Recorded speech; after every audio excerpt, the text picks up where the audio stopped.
Hello everyone, welcome to the Indian Express Education channel. Today we will be discussing about the General Duty Constable examinations. And for that we have Mr. Nipun Kohli with us.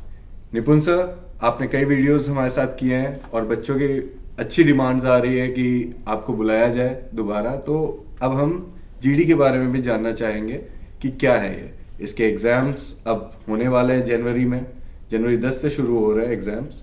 तो अब मेरा पहला question आपसे है कि selection process क्या है SSC GD का। मैं आपको बता दूं तो GD first of all stands for general duty officer, जैसे कि हम कांस्टेबल वगैरह कहते हैं। तो ये जो है ये उन पुलिस की पोस्ट के लिए होते हैं जहां पे बच्चे जो है वो कांस्टेबल एंड सीनियर कांस्टेबल को टारगेट करना चाहते हैं। ये एग्जाम्स जो है वो दो भागों में बटे हुए हैं। एक आपका जो एग्जाम है, जो रिटन एग्जाम है, और एक आपका जो फिजिकल एग्जाम है। अनलाइक CHSL, CGL, यहां पे जो है फिजिकल एग्जाम की काफी इंपॉर्टेंस है। तो सबसे पहले जो है वो आपका एक रिटन पेपर होगा। रिटन पेपर के अंदर आपके वही सेम 4 सब्जेक्ट्स आएंगे, मैथ्स आएगा, इंग्लिश, रीजनिंग और जनरल स्टडीज। ये सारे जो है वो इक्वल वेटेज के हैं, 20-20 मार्क्स ईच। तो टोटल आपका जो है ये 80 क्वेश्चंस आएंगे, जिसकी टोटल वेटेज आपकी 160 होगी, प्लस 2 सही आंसर के लिए एंड माइनस 0.5 एक गलत आंसर के लिए।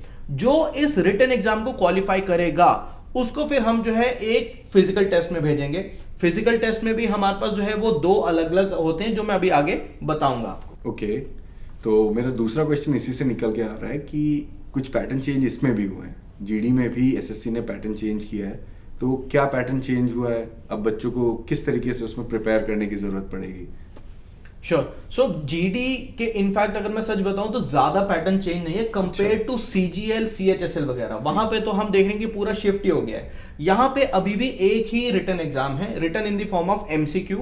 तो यहां पे भी जो है वो आपका एक पेपर है। यहां पे पैटर्न जो है वो मोर और लेस पिछले साल जैसा है। ठीक है जी, थोड़ा सा क्वेश्चंस में आगे पीछे हर साल हो जाता है। यस, इस साल हम थोड़ा सा क्वेश्चंस का लेवल ऊपर एक्सपेक्ट कर सकते हैं, क्योंकि जैसे जैसे कंपटीशन बढ़ रहा है हम देख रहे हैं कि गवर्नमेंट जॉब्स के अंदर जो सिलेक्शन प्रोसेस है वो टफ होता जा रहा है। CHSL में भी हमने ये देखा, CGL में भी हमने ये देखा, हमने देखा बैंकिंग एग्जाम्स भी अब टफ होते जा रहे हैं। इसमें क्वेश्चन का लेवल बढ़ेगा, बट मोर और लेस आपका जो पैटर्न है वो सिमिलर फॉलो हो रहा है। ओके, सो सर अब ये बताइए कि जो सेकेंड पार्ट है फिजिकल वाला इस एग्जाम में, PET यानी फिजिकल एफिशिएंसी टेस्ट, ये क्या है? और PST फिजिकल स्टैंडर्ड टेस्ट, ये क्या है?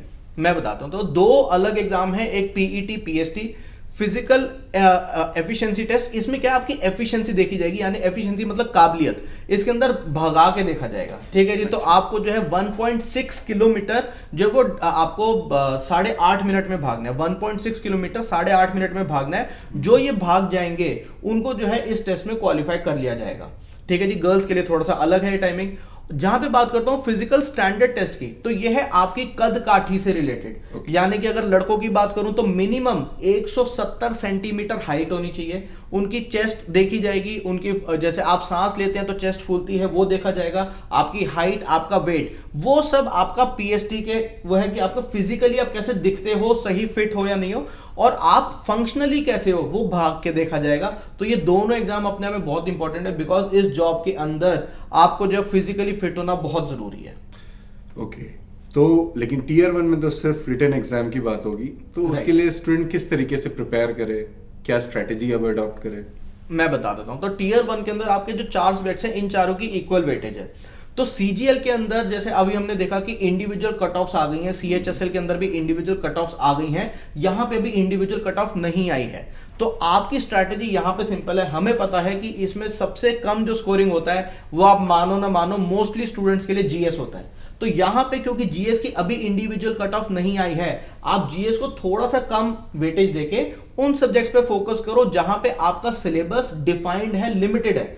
इंग्लिश बहुत जल्दी हो जाती है, और इंग्लिश जो है हमने देखा है कि जो बच्चे जीडी के लिए प्रिपेयर कर रहे हैं मान के चलते हैं कि उनकी थोड़ी सी वीक है।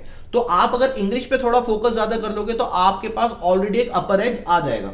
आपकी रीजनिंग बहुत स्कोरिंग होती है, उसके चुनिंदा चैप्टर्स हैं, और मैथ्स भी आपके डिफाइंड सिलेबस के साथ आता है। GS का सिलेबस इसमें डिफाइंड नहीं है। History, polity, geography, economics, bio, physics, chemistry सब है।